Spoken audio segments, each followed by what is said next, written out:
Apple recently announced we can now build shortcuts using just plain English. And that sounds exceptional, except somebody already built that last month. This is open source on GitHub today. And that gap is really what I want to talk about. The difference between what Apple ships and what someone can do over a weekend with a Claude API key.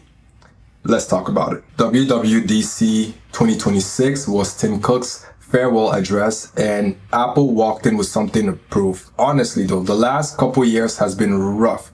Apple Intelligence was supposed to be this future thing, and all we got is summarized notification and a Siri that's honestly worse off compared to industry AI standards. And this year, they partner up with Google to deliver Siri AI. Siri AI, that's because Siri was not AI. I think Apple just doing the white towel, and us as iPhone users and people in the iOS ecosystem, we're the real winners here. But let me just say this. The Pixel community forever has one up on us. There's no taking that back. Some of the things I'm looking most forward to is photos. Google is well known for your image generation and your image AI editing, so that's going to be amazing. And secondly, I'm looking forward to shortcuts. So with shortcuts, you can now describe the shortcut you want with natural language, and it will take care of baking in messages, locations, you name it, and package that up in a shortcut that you can use pretty easily. It works for creation and modifying. Don't take my word for it. Here was the keynote. You could type something like, when I'm leaving work, message Pedro, I'm on my way with my ETA. Shortcuts then pulls together the system and app actions you need. In this case, it creates an automation that runs the shortcut when you leave your work address, calculates your ETA home with maps, and sends it with messages. The community reaction to this announcement tells you everything. People were excited, but there was also the other side of that. The top comment in the Reddit community being anxiousness and bracing for an influx of questions around how does my shortcut work? The thing with being built by AI and not really have that fundamental understanding of how shortcuts work is when you have to debug it and you're prompting the LLM 4, 5, 6 times to make a change, and each time you're getting a whole new shortcut.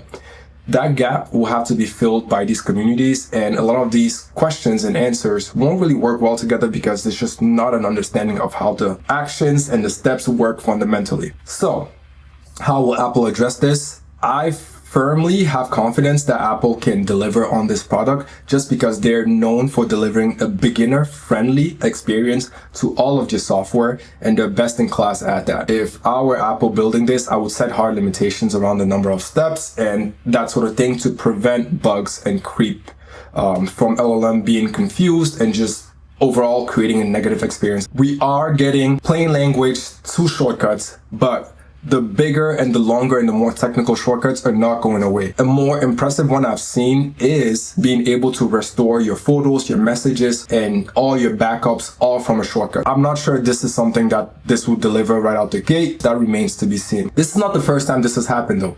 2 months ago on GitHub, a tool was open source to combine both LLM and shortcuts. Over the course of a weekend, a project launched and made this possible. And this brings to my next topic. Are we at the end of LLM wrappers? Think about it. When AI first dropped, there was this big window where a lot of these enterprise companies had not adapted AI yet. And so you could just take AI, take a product like Facebook Marketplace or Shortcuts and add AI before the platform got to it. And you can even charge a fee for using it. The cost of the token plus something to put in your back pocket. But now all these companies have adopted AI. Are we at the end of the LLM wrapper? Maybe not at the end yet, but I think the window is getting smaller and smaller. And so as people are working on this tool, please keep that in mind, because I do believe that every company in the world, even if it's just to boost your stock price, will slam AI where it doesn't belong. And so if you have proven that it does belong there, it's only a matter of time.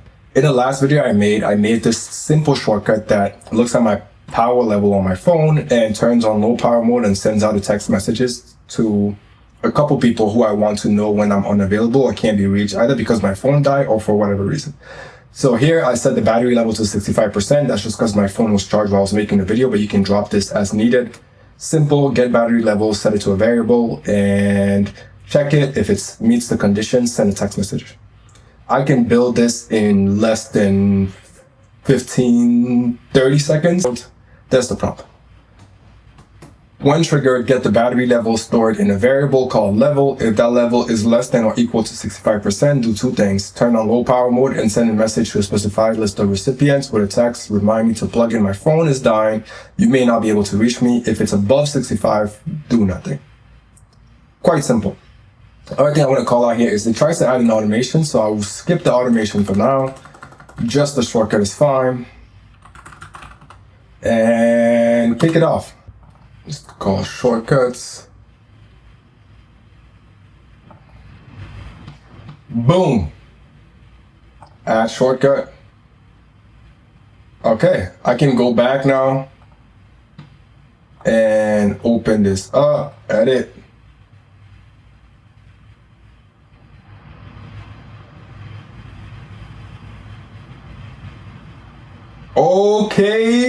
Okay, come on now. You see it, and it worked, right? It worked, and there's a lot of comments here, but you see the gist of, let's put these side by side so we can just compare what came out of this versus the test I ran manually. Again, I'll link the video somewhere. We can just put these two side by side. This is the one I made, very much under-commented, but if you know anything about AI, it likes to drop in comments.